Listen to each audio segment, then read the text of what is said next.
Good morning, everybody. This is Dan Deller with Progressive Safety. We're getting ready to kick off the webinar on perception safety surveys, part one. Before we're going to give this another minute or two, I think there's some more people still logging in. Do just want to mention, I hope everybody's doing well. And I know there's a lot of talk right now. Just want to just mention real quick, obviously this coronavirus, we are purposely not pushing information. There's plenty of current experts out there, and there's tons of information that's being pushed on this. And so, where's our value? We should stay focused on, business goes on, and let's stay focused on this.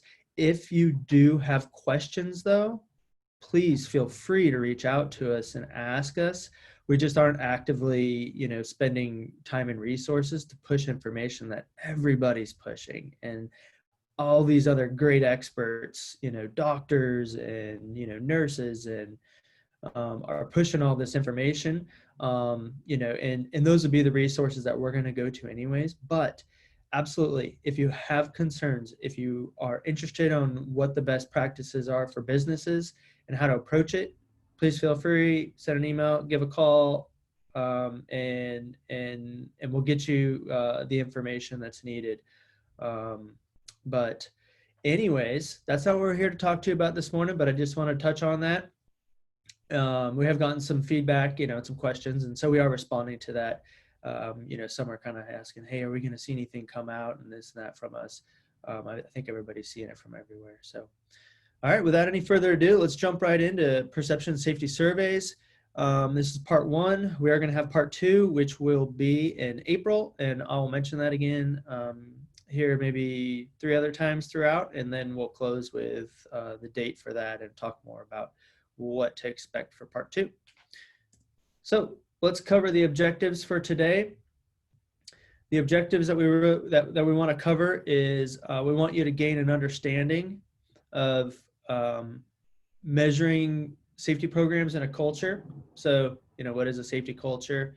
How are there different ways that we can measure that, and then identify ways and things that we can work on to improve that. The next is, why are perception surveys important? We also want you to gain an understanding of the different types available and the structure and pieces and processes of conducting a perception survey, and then how to roll it out.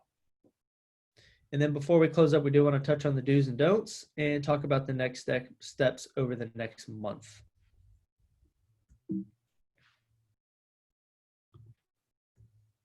So real quick, I know we've had we pull this up quite often. It's a good reference point to visualize safety culture within an organization. Looking at the sliding scale there at the top, on the far left, that bar that goes really high up into the air is not a good thing. Those are your injury rates and the cost of injuries. Okay, and so as an organization progresses in their safety culture, they slide further to the right, and working towards reducing injuries and all those costs associated with the injuries. But the big thing to take away from this is on the far left-hand side, in moving through these, there's 4 different major elements of a safety culture. And the far left we have there is, it's a really reactive type company, okay, where a company says, hey, you know what? I mean, safety and injuries, they're just going to happen. There's nothing we can do about it. But when they do happen, we'll address it and we'll do something about it. I mean, we have insurance. That's why we have it, right? Is nothing we could do about it. It's just going to happen. All right, so it's a very reactive type culture. There's no planning involved. They aren't even thinking about safety at all. And so with those types of cultures, we see high injury rates and very high costs associated with safety and injuries, and also just legal and compliance issues. As we move to the right, at this point now, the organization is definitely starting to understand that safety is important and it's management is committed to safety, but it's really management carrying all the weight. It's a top-down approach where it's very autocratic type style, where management leadership sit in a room and decide what procedures and processes that need to be done and that are going to be put in place. And they're going to apply all of those things to employees who are actually going to go do the work. Okay. There's no participation from those employees who really do the work. There's no input, no solicitation, no feedback, and they're the ones who are really going to do the work. Management sits there and makes all these decisions of how it's going to affect them. It's a do as I say and don't ask any questions type of culture. At this point, supervisors are responsible for safety.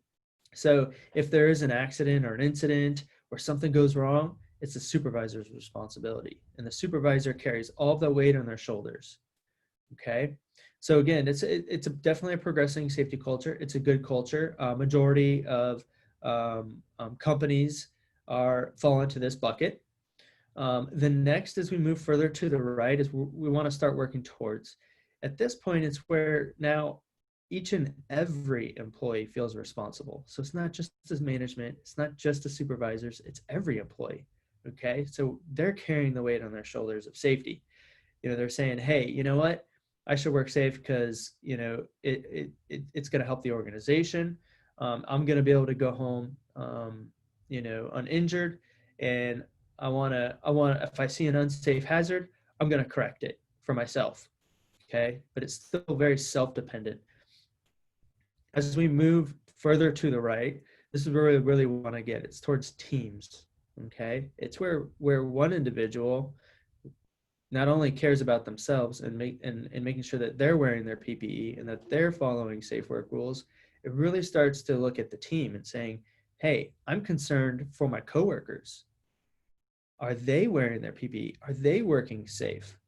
Okay. And this is where you're getting into an extremely well-developed safety culture where everybody's caring about themselves and everybody is carrying the weight of safety on their shoulders. It's not just leadership and management. It's not just the supervisors. It's not individuals only caring about themselves and not speaking up to others. It's where everybody is functioning together as a family, pretty much. Is a good way to describe it. Is we all care for each other, and it's a very open and transparent type safety culture where anybody feels comfortable enough to speak up to each other as well as up the chain to supervisors and to managers to say, hey, owner of the company, you forgot your safety glasses. Hey, I've got an extra pair right here. Why don't you put these on? Right? That's the type of culture that we want to breed. And that's instead of just the top word down where they're afraid to speak up, afraid to mention anything. Okay. So with that, we really want to work towards that far, far, far right. And this conversation of safety perception surveys is really helping enable the far too left, the far too right sides, the self and the teams. Okay, we need to get the employees engaged.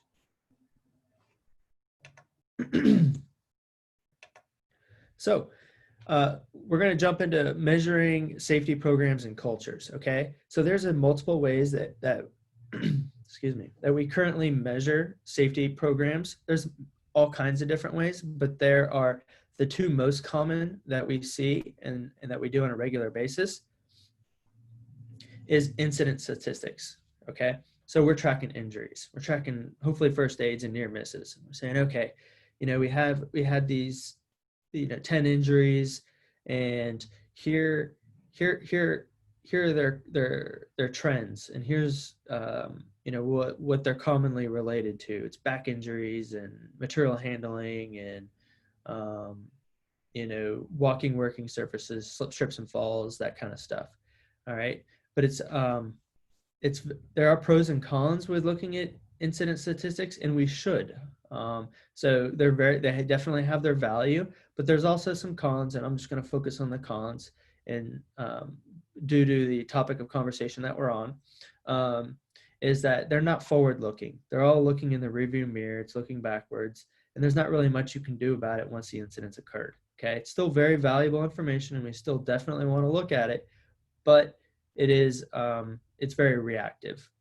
All right, it's a slow reacting indicator, as I just mentioned. You have to sit around and wait for something to happen before you have something to make a difference on moving forward.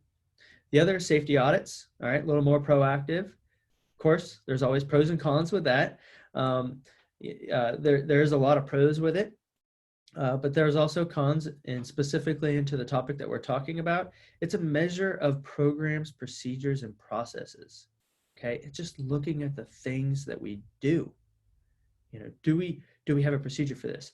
Are we following it?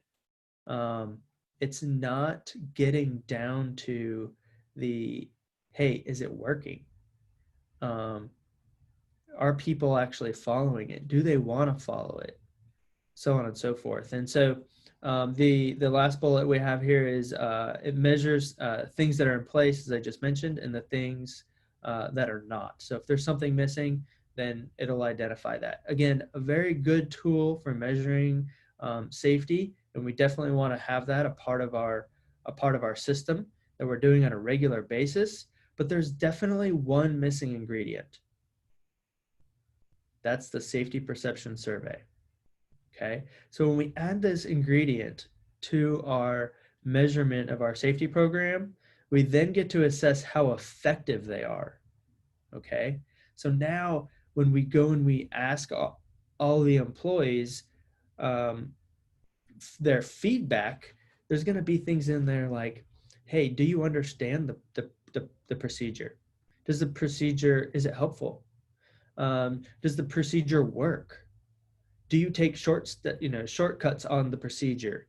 I can go on with a long list of just questions that we can make up right now that are geared just around the procedures. So if we're just focused on the audits, we're just saying, oh yep, we have a procedure. Oh yep, and people are following it. And oh, but it's missing this piece. Okay, great. Corrective action is this. But we're missing the other element of how effective is it? Is it working? They're the ones doing the work every single day, following the process. And if the process doesn't work and they don't like the process and they're taking shortcuts on the process, don't you want to know that? Because maybe we need to, as management and leadership, sitting in a room making these decisions for them. If we're not soliciting their input, we're making the decisions for them. But when we get their participation on this side, we can say, hey, you're the one who does this every day. What's the best way to do this then? What are your ideas? What are your suggestions? That way we can go and now have real corrective actions that's going to improve it overall. And if they have those ideas and they have input on those procedures, they're extremely much more likely to actually do it. It was their idea. All right, this is where the rubber meets the road. That's just basically, you're asking the employees, their feedback on everything safety, and, that's where the injuries are happening. So it's where the rubber meets the road. So why not, let's get them involved. Why not go ask them? They know best. In most cases, they'll know before you know. The last is it provides insight into how they might be improved. I just touched on that a little bit. Of course, if they perceive that there's an issue or a better way or a gap in something, they're able to now provide insight into how it might be improved. Okay, so now it's not just management or leadership or a few really smart people sitting around a table, all brainstorming around, well, here's the problem. How should we improve it? What should we do? Right? So now we're just going to get more insight onto that. So it's definitely a great advantage. So as I mentioned, there are multiple ways to measure. Are there more? Absolutely. There's all kinds of other things that we could do to measure our safety program, but these are the two most common, and the one missing ingredient is the perception safety survey that we do want to try to get into. So I do have a poll here I want to throw out to everybody. Have you ever participated in a perception survey?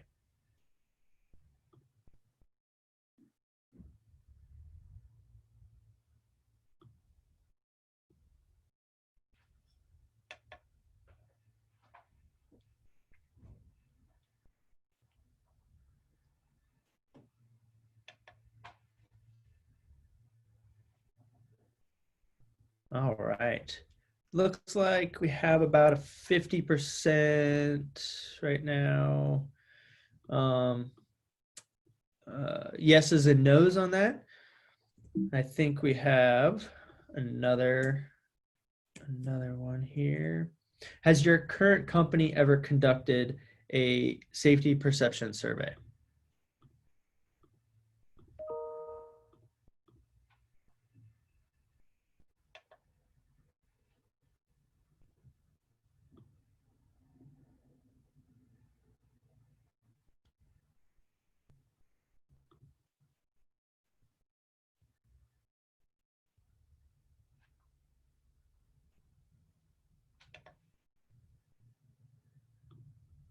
All right.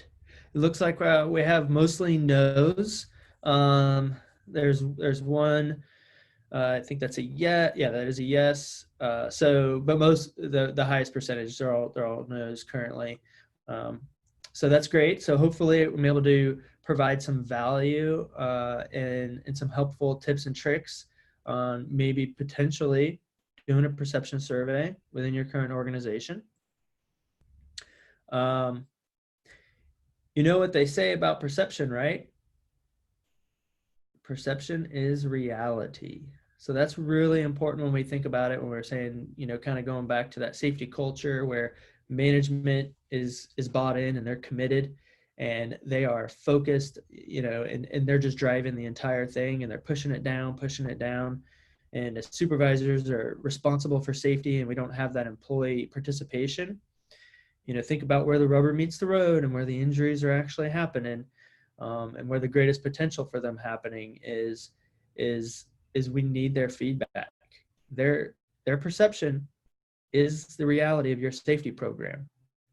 Quite often, a lot of times when we sit down and we kick off and we do our management reviews on safety with you guys, we're sitting down and we're talking about your safety program. Hey, do we have this policy? Do we have this procedure? Do we have this JHA? Are we doing this training? And we're like, yeah, yes, yes, yes. Oh, here's a little gap. Okay, great. We're going to fix this. And then we go do, a site audit, a safety audit, and we walk the site and we identify a lot of items, and then we make these big corrective actions, and that's great. And we sit there and we say, yeah, as management and leadership, we have a great, we have a good safety program and we're hitting on all those right things. And the next question is, well, now that we have all these programs and processes and we're doing all these things, is it being done in the field, and is it working? And we sit there and we're like, yeah, I think so. Yeah, it seems to be working. I mean, checklists are getting done and training's being completed. So it must be good, right? Well, you know, that's looking at it from that side. But if we look at it from the other side where the workers are, and if we're not getting their input and soliciting their feedback, you know, then we don't really know. And uh, so we've done perception surveys with a large number of organizations before. And I will say that about 75% of the time, which is pretty high, um, there's a disconnect. So when leadership and management, when you pull their surveys, and because they complete them as well, when they complete their survey, and you look at the data and you put it all together, you'll 75% of the time it is different than the feedback and the data that's collected from the employees. So it really tells you something about your safety program.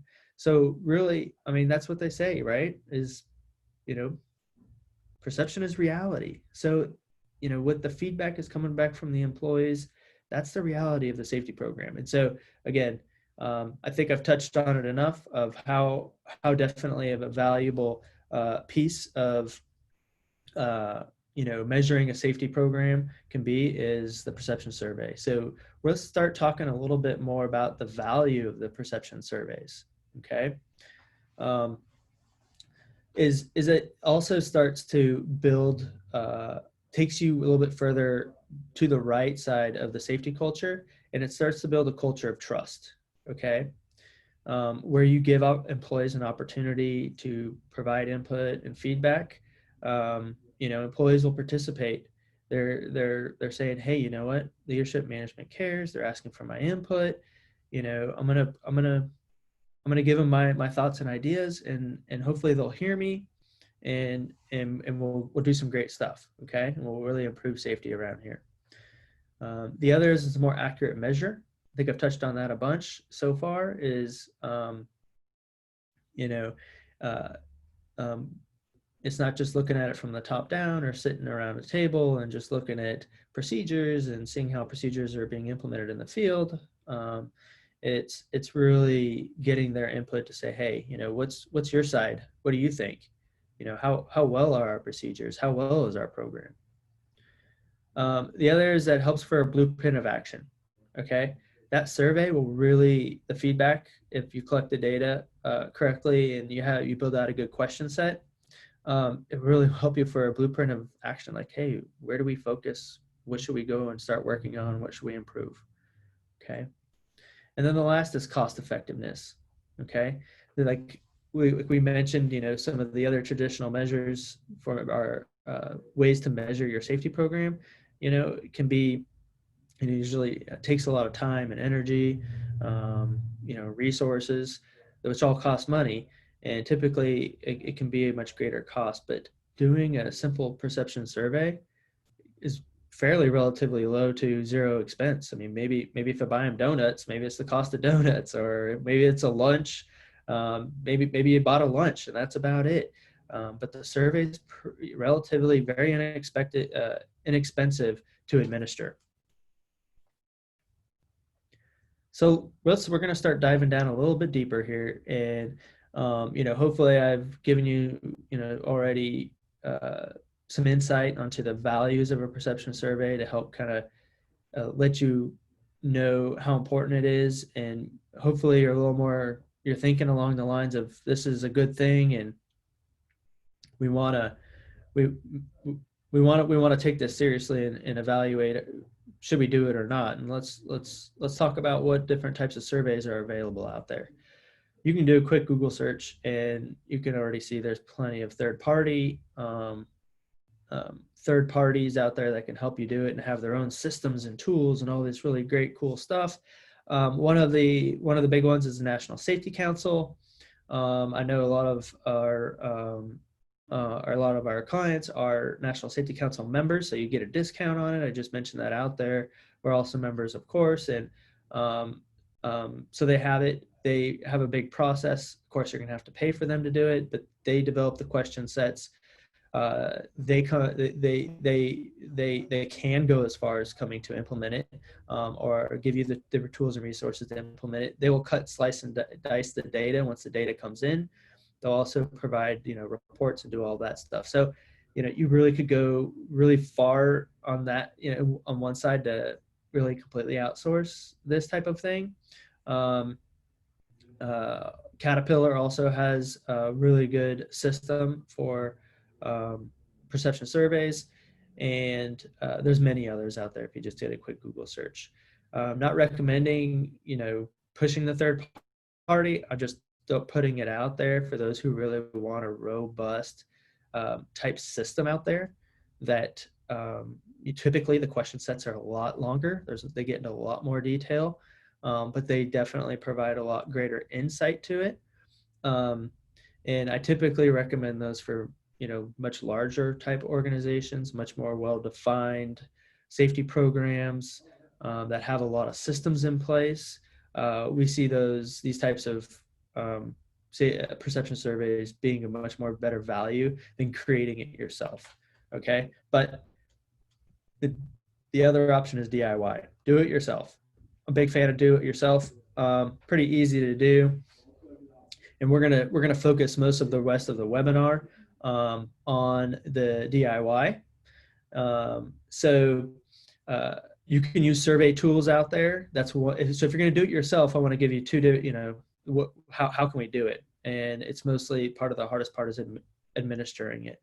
So there are survey tools out there to help you collect the data and then slice and dice it. So, you could use something as simple as SurveyMonkey, or, there's all kinds of tools out there for conducting surveys that will help you collect the information and then slice and dice the data. Because I will say that the other option is paper forms, right? The old school way where here's a hard copy, fill this out, check these boxes, and then give it back to me.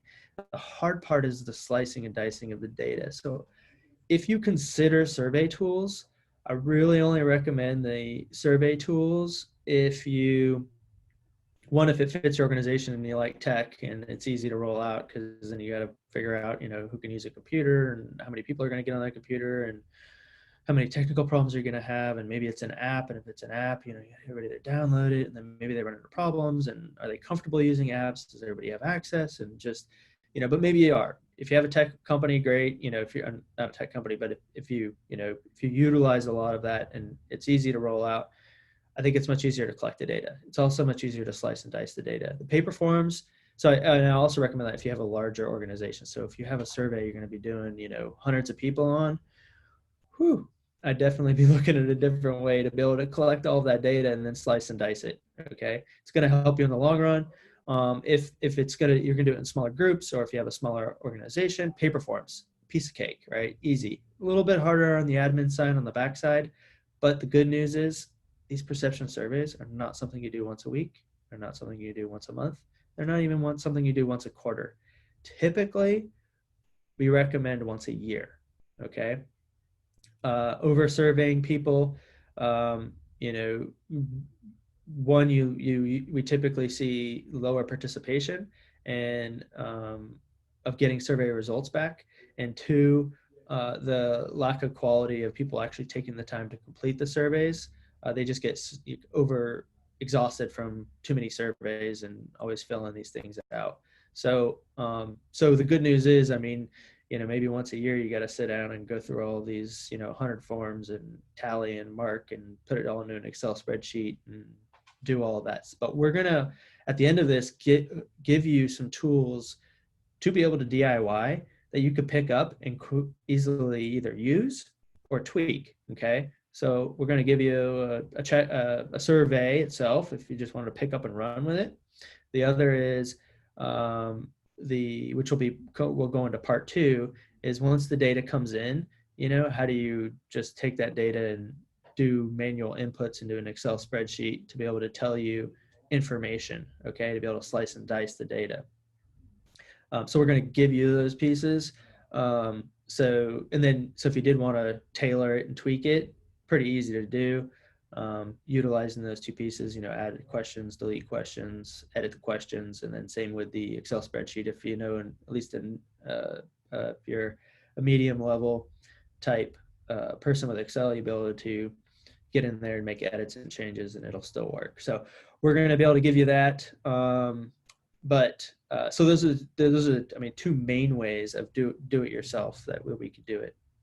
If you have any questions or want to look into any of those other things other than the DIY stuff, feel free, of course, just ask us questions. We'll point you in the right direction and be able to help you out there. We've got another poll here. Are you interested in using a third party or DIY? I'm just kind of curious to see where they're leaning towards. If everyone's leaning towards this third party piece, then maybe I just put out a one pager just to point people in the right direction. So that's really the purpose of this question here.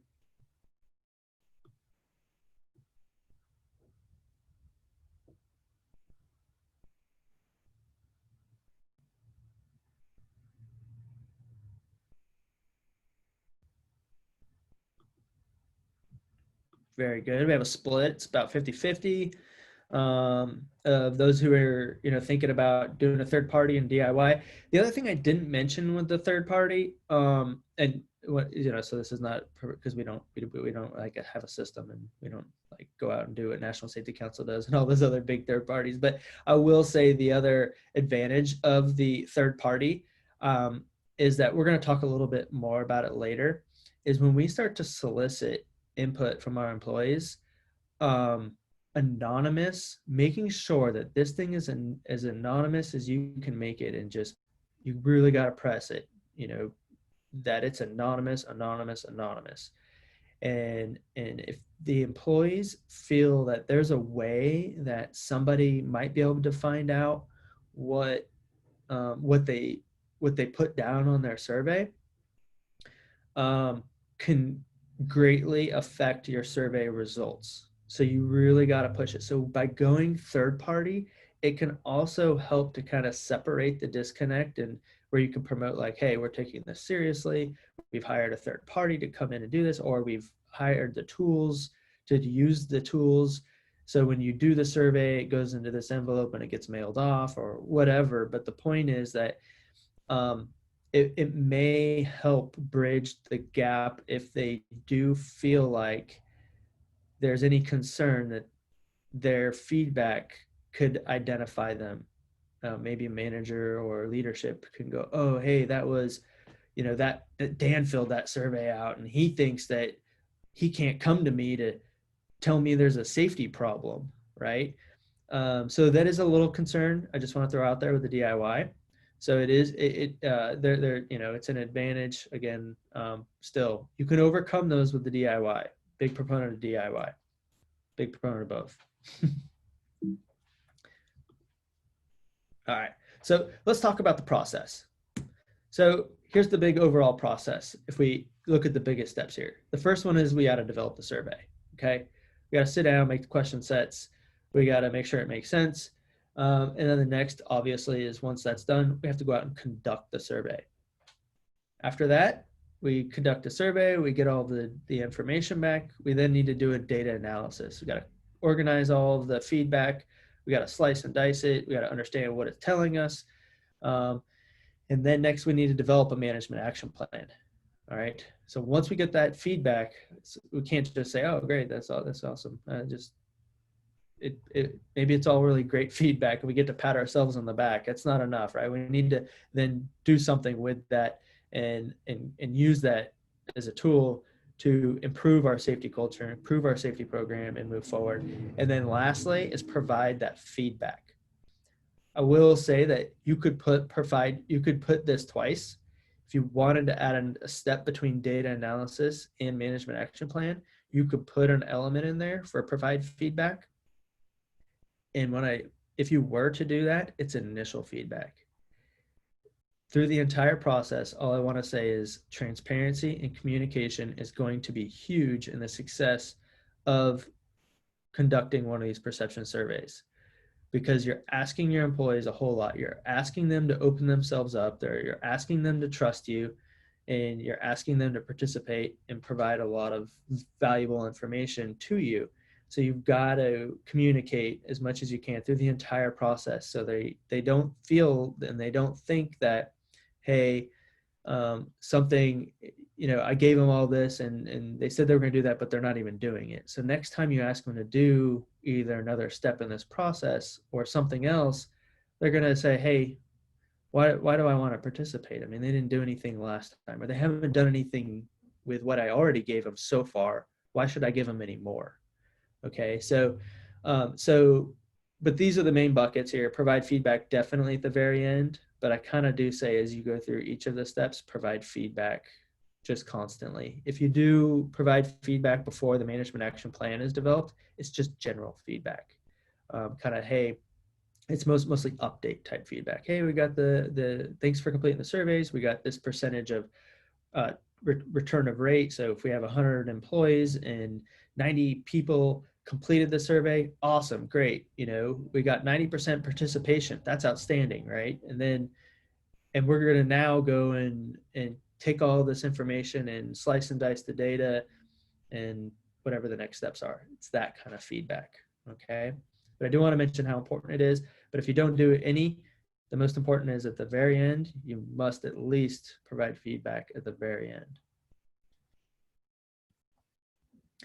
So I blocked those out down there because that's really part 2 of next month. That's what we're going to cover. We don't want to give you too much overwhelming information. The thought process on this was, hey, let's talk about perception survey. Let's understand the value of it. Let's hopefully create an idea in your guys' mind to say, hey, maybe this is something that we should do, and we'd like to at least put this conversation in front of the other management and leadership to get their buy-in on this. And maybe you're already there. If you're already bought in and you want to do it, great. Let's talk about how you conduct it, and let's give you the tools to go conduct it. the thought process is that at the end of this, you're going to get a checklist. Maybe you just take that checklist and you go and execute it, right? So we want to give you a month to be able to execute it. So let's say you went out and executed it over the next month. Well, at the end, so next month is part 2.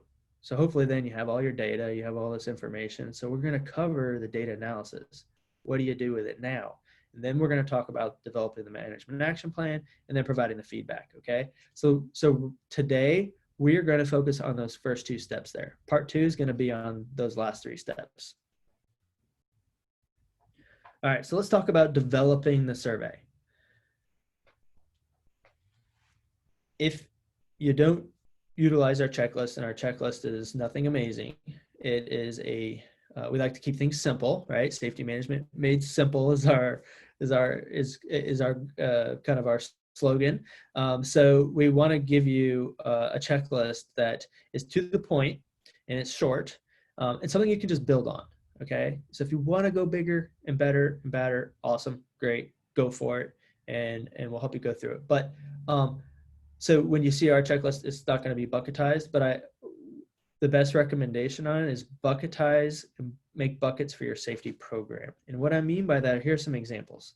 I'd create a bucket like roles and responsibilities. Okay, what do we want to know? What do we want to learn? And ask our employees and our supervisors and our managers and the leadership of the company things about roles and responsibilities. Like, hey, do you feel that management is committed to safety? Do you feel that supervisors are committed to safety? If you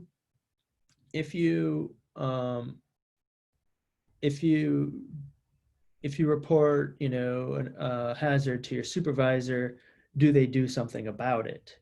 Do you get feedback from your management and leadership on what's going on in the company in terms of safety? Those kind of things. You're trying to really figure out the different levels of the roles and responsibilities within the organization to see if there's any sort of, disconnect or any gaps in it. The next one might be commitment, kind of similar. The next one might be questions on training. Like, do you feel you get enough training, safety training? Is the training too long, too short? Those are maybe some really detailed questions that you could ask, but maybe if you only had a few questions, it might not be some of the ones I'd ask. But are there any safety trainings that are missing? Is the safety training delivered in the right form? Is it effective? Same with communication. Do you receive enough communication on safety? Do you know what the top 3 focus areas are for safety? What about procedures? Ask them about procedures. Do we have enough procedures? Are the procedures right? Are they correct? Do they make sense? Do you use the procedures? Employee engagement, same thing. Do you feel that there's opportunities for you to participate in safety? Do you feel that there are opportunities for you to provide input or suggestions? Those kind of things. So after you make buckets of training, communication, those kind of things that you want to look into, the next I'd say is build out, 4 to 5 questions per bucket. Okay. So you got to think about that. If you have 5 buckets and you did 5 questions, that's 25 questions. So if you have 10 buckets and you did 5 questions, that's 50 questions. We just doubled the entire length of the survey. And the longer the survey, the lower response rate you'll see.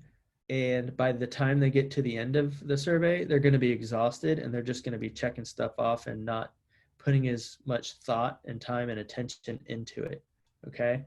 So, consider really trying to keep the question sets per bucket pretty short, the lowest number possible, and try to keep the buckets focused on certain areas.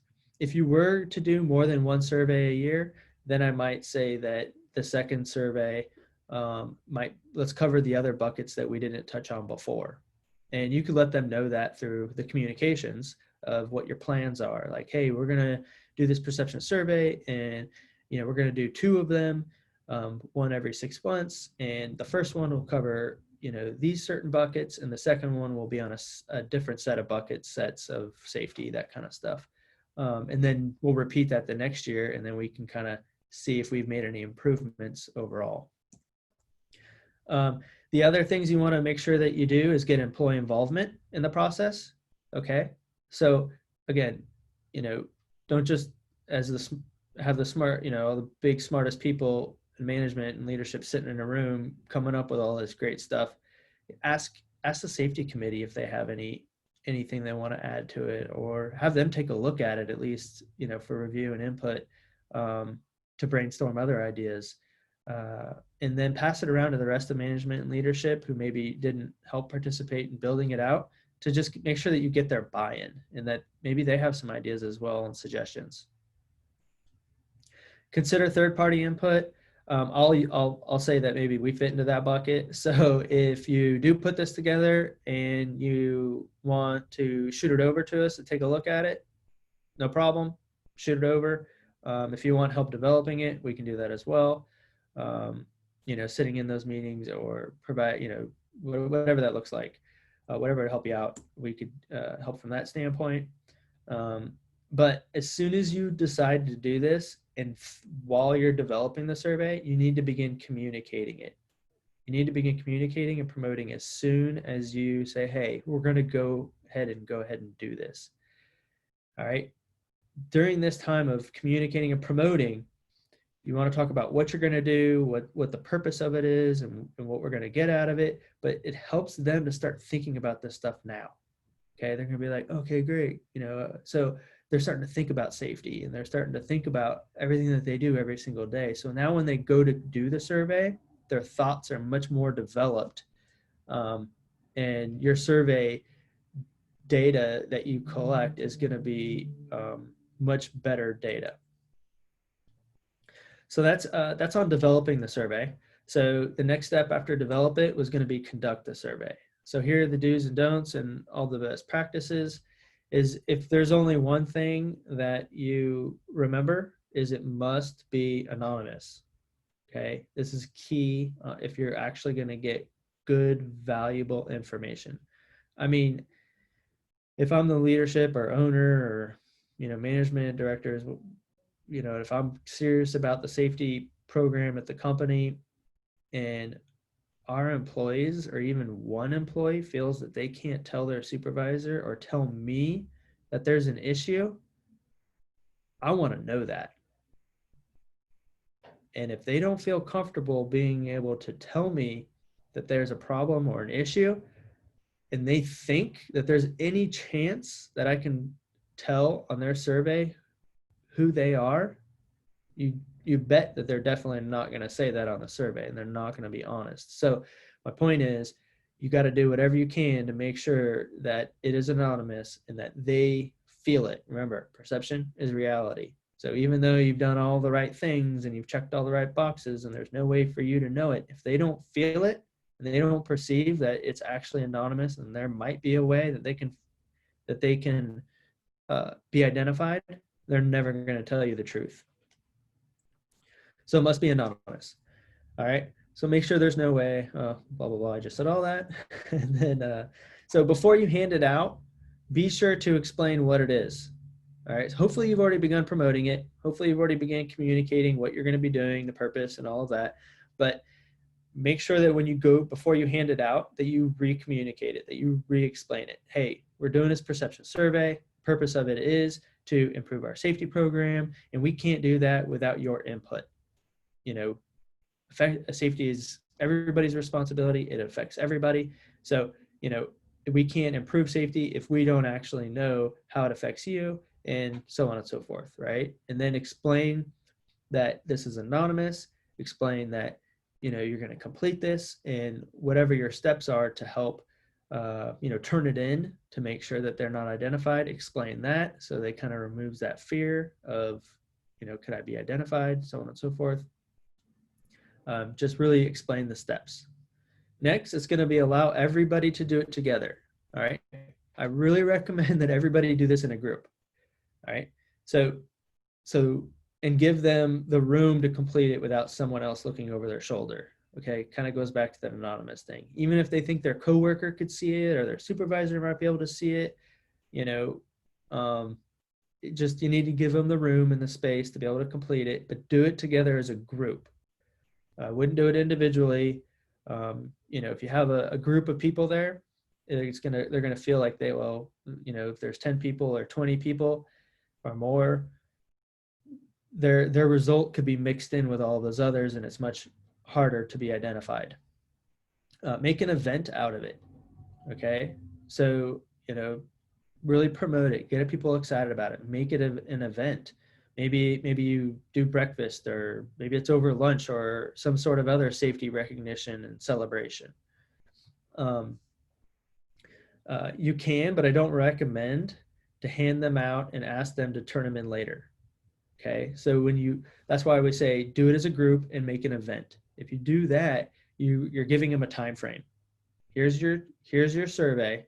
You have the next 20 minutes, 15 minutes, however much time you want to give them to complete this and turn it in following these instructions. Okay. And so the clock is ticking. If you just hand them out and you say, hey, turn them in later, the percent of participation and the amount of surveys that you're going to receive is going to be probably less than 50. But if you have them in a group, you make an event out of it, you're going to see participation, 90 plus, maybe 100% participation, but there's always someone who, doesn't fill it out completely, or maybe just doesn't turn it in for whatever reason. But so I don't recommend it, but you can if that's your only option and you think it'll work for your company. When you turn them in, allow them to. So this is one way to be able to make it anonymous, is have them slide it into like a Manila folder, like some sort of folder. Like, okay, guys, here's what we're gonna do. We're gonna do this perception survey. I'm gonna hand them out. It's all anonymous. Don't put your name on it. If you want to put your name on it, you can. Because some people are like, hey, I got this really great idea. I want to blah blah blah. And if they want to put their name on it, great. But it's anonymous, so you don't have to. And so at the end of this, when you're done, I'm going to leave the room while you do it. You guys, I'll come back in 20 minutes or 15 minutes, and I'm going to pick up this folder. And so everybody, when you're done, go over to the folder and put it in. So that way, they're like, okay, great. That's one way to do it. There's all kinds of different ways, but there's an example of a way that might be able to work. Be sure to thank them and consider, I've already mentioned, providing breakfast, lunch, or donuts, something like that. But if you don't do any of that, you don't need to buy them stuff, but to have them do the survey. But be sure to definitely thank them for their participation. Okay. So let's get into talking about what an example checklist might look like. These are some of the questions that you'll see on the checklist that I'll send out to y'all. These are just the first ones. I have a good understanding of the safety requirements for my job. I have received the safety training I need to perform my job. I understand what is expected of me when it comes to safety on the job. I have the right tools and equipment to do my job. And they just get to kind of, hey, I strongly agree, disagree, or I agree or strongly agree. They're just going to rate it. Okay. Some other questions. Safety is taken seriously by most employees at the company. In my opinion, doing a job safely is more important than doing a job quickly. I know where to go to find safety information in my workplace. When I report a hazard or a safety concern, it is taken seriously. If I see a coworker doing something unsafe at work, I feel comfortable speaking up. Managers follow the same rules and policies as frontline workers. Safety is an important value at my company. My company is proactive in inspecting the workplace machinery and equipment for hazards. Okay, there's a bunch more questions, but I just kind of want to pause right here for a moment and just think about, the questions that we just went over. these are things, and going back to how we measure safety, these are things in, incident statistics aren't going to tell us. These are things that a safety audit wouldn't tell us. Okay. Our safety audit would tell us if we have these things in place and if these things are being used, but they're not really going to tell us information about them and if they work and if they're good and if there's any problems with it.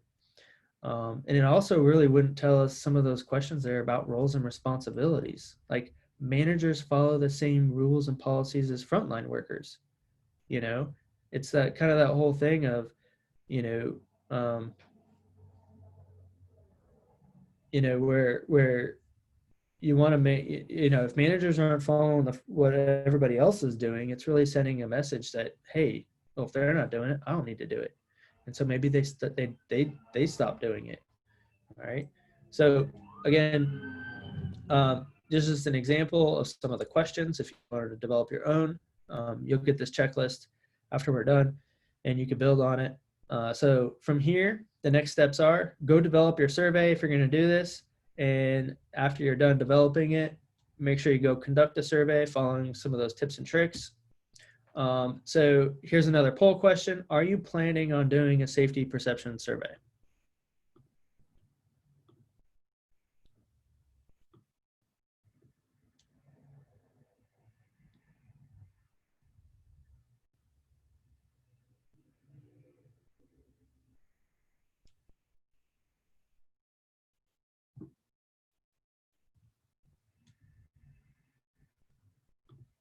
All right, great.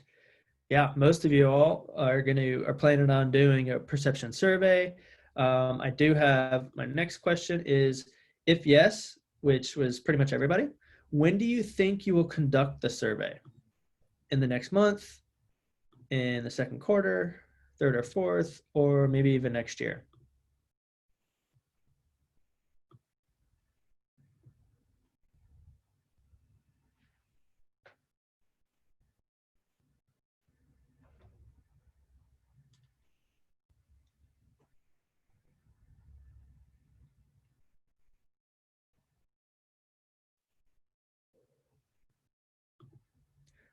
All right, great. Most of them everybody's planning on doing it this year, so that's great. Yeah, I just asked those questions, so kind of puts it, as you go through this process, a little thought and a little blip on our radar, that we might be able to just continue talking more about this and putting some stuff out for y'all as you go through this process. So that was just kind of just a general question to kind of see what people's thoughts were. If you are planning on conducting one, are you interested in help and support? Again, just putting it on our radar and thinking about if we need to put any more resources towards helping out and providing some support and more information maybe.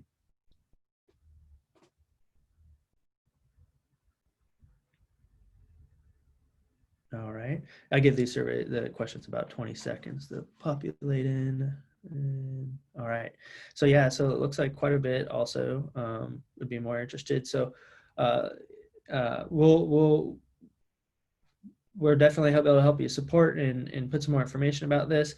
So we're not shooting in the dark. I want to exercise some of the practices we're talking about here, and feel free to send us an email or give me a call and just let me know what you're thinking about that, like how we can help and support you. So we're not just management sitting up here, I'm using the example of what we've been talking about, and saying, hey, this is what everybody needs, right? And then throwing it out there and you're like, well, that's not the help and support I needed. So please feel free to let us know how we can help and support you, and we'll make sure that we take care of that.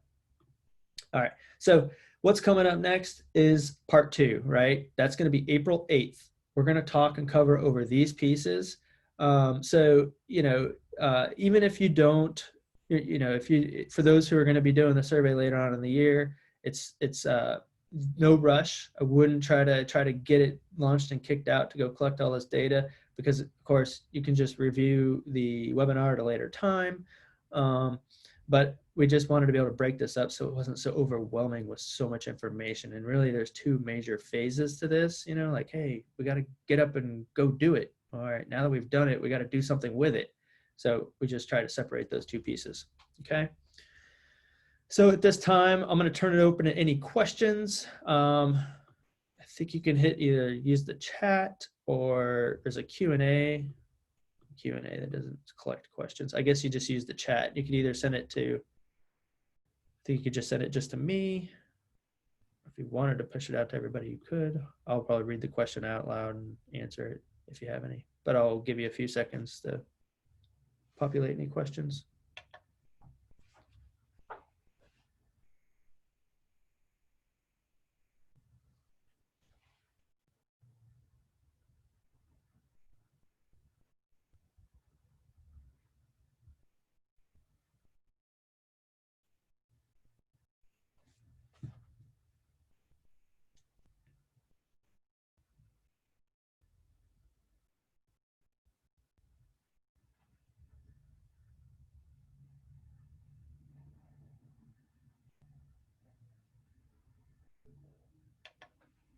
All right. Well, hopefully this is a good sign. There's no questions this time. So if you do think of any or anything comes to mind later on, feel free, send an email, give a call, even feel free to text anytime. So what do we have coming up? We already talked about April's next webinar is going to be part 2 of this, May.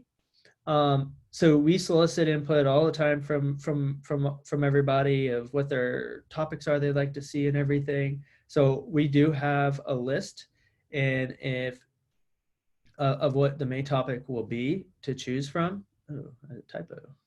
I spelled topic wrong. But right now for May, we just did also leave it open for voting. Okay, so if you do go on our website, go to the safety webinars, and if you click for May, it'll say vote here, and it'll take you to a quick little voting option.